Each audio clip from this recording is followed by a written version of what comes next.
All right, welcome back to the channel. So in this video, we're going to talk about Deontay Wilder, his manager Shelley Finkle, also Tyson Fury, and the fact that Tyson Fury's team never offered step-aside money to Deontay Wilder, and Shelley Finkle saying that as a result of that, he was shocked. Let's talk about that in this video.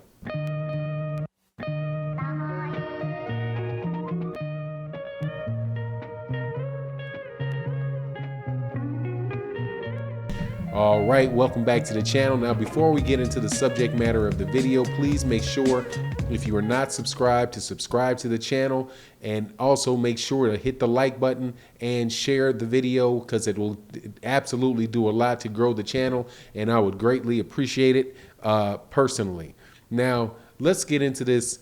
So the thing that the media does a lot of times is they take words and they twist words. Right now, I'm not talking about just, your usual kind of getting some things wrong here and there, or taking what somebody says out of context.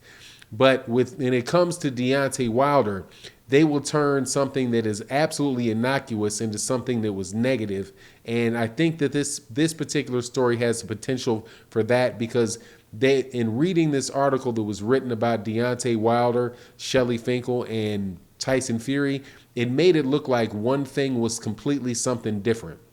And it was written in a way that it made Tyson Fury look like he was standing on principle. And so what was that scenario?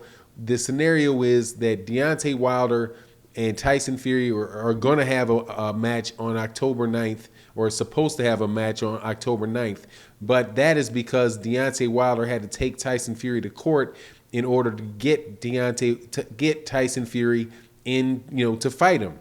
Because Tyson Fury was saying that the contract had expired, so he was out of his rematch clause, and that was it. He was done, right? So Deontay Wilder takes him to court, and when he takes him to court, he wins in court, and Tyson Fury is now stuck having to fight him like he said he didn't want to. But there was a question that was asked of Shelley Finkle, and Shelley Finkle was saying that after the case went to court and Tyson Fury was tried to get the case thrown out by the arbitrator, and he was denied, that he was shocked that Tyson Fury didn't offer step-aside money to try to get out of the fight.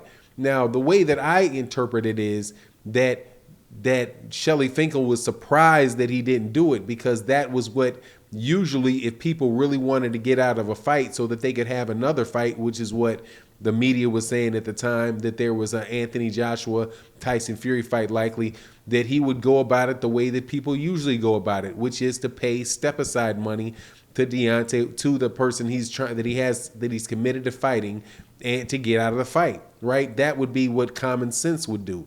Now, the way that the articles that I've read about it play it, is that Tyson Fury was standing on principle, and he says something to the effect that, he wouldn't pay somebody $1,000. He wouldn't pay somebody $1. He definitely wouldn't pay somebody $1 million to step aside from a fight, because the only way that you're going to earn that money is just like he did, by by fighting the best of the best to earn that money, right? So it makes it seem like Tyson Fury is standing on principle.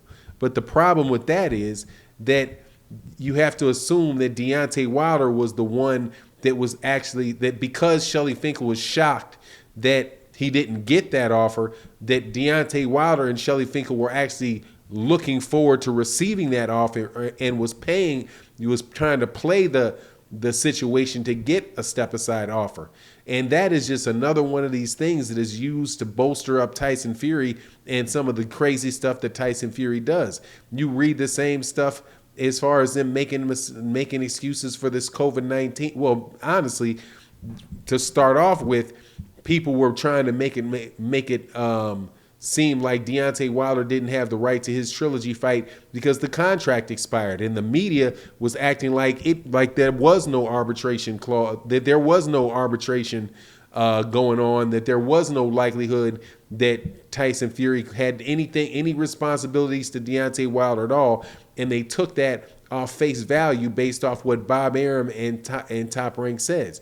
So now now some of the same people are trying to spin this arbitration thing to make it look like Tyson Fury is just, he's a man of principle. But if you think about it, if he's such a man of principle, then why didn't you just fight the guy to begin with? Why did he have to be put in the situation of having to go to court to try to get Tyson Fury to fight, right? And so, I mean, the whole thing just reeks of what we continually see in the boxing media, where you pick a fighter, when they pick a fighter that they want to see look good, they continually give them positive press, even when the press is not so good. They'll still look at it and lean towards the fighter that they want to look good. And that you just see that over and over again. You see that actually there's a situation right now with Canelo Alvarez, and Canelo Alvarez was in a negotiation with Caleb Plant, and Caleb Plant says that the reason the negotiation broke down is because of diva-like demands off from Canelo Alvarez.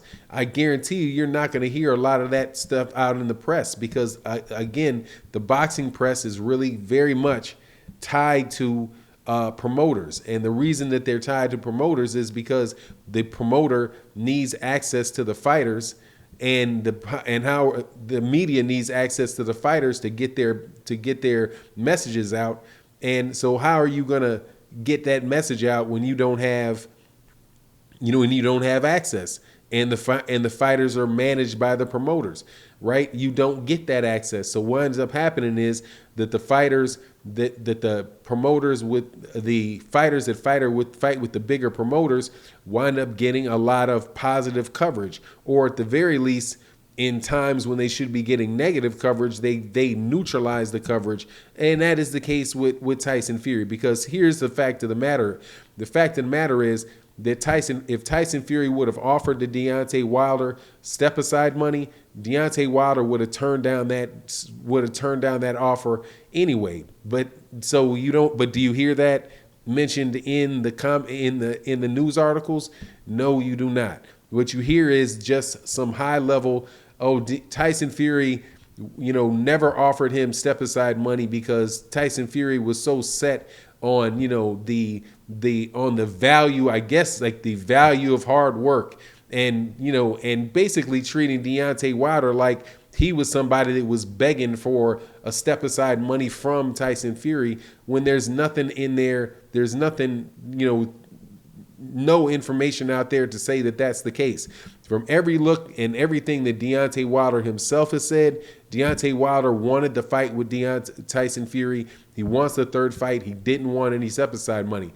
And on top of it, like considering how much money is in the fight, it doesn't make any sense that there would be, step aside money that could be offered. The only thing that I could say about why Shelley Finkle would be shocked again is just because he's shocked that Tyson Fury wouldn't do what most people with common sense would do in that case, which is, hey, if you don't want to fight him, acknowledge that you have an obligation to him, and see if there's some way that you can buy your way out of that. Other people have set out step aside money before, and that would be what would be reasonably expected from somebody with common sense. However, Tyson Fury is not one of those people, so that's not what you got. Now, anyway, that's my take on the scenario. You let me know what you think, and with that, I'm out.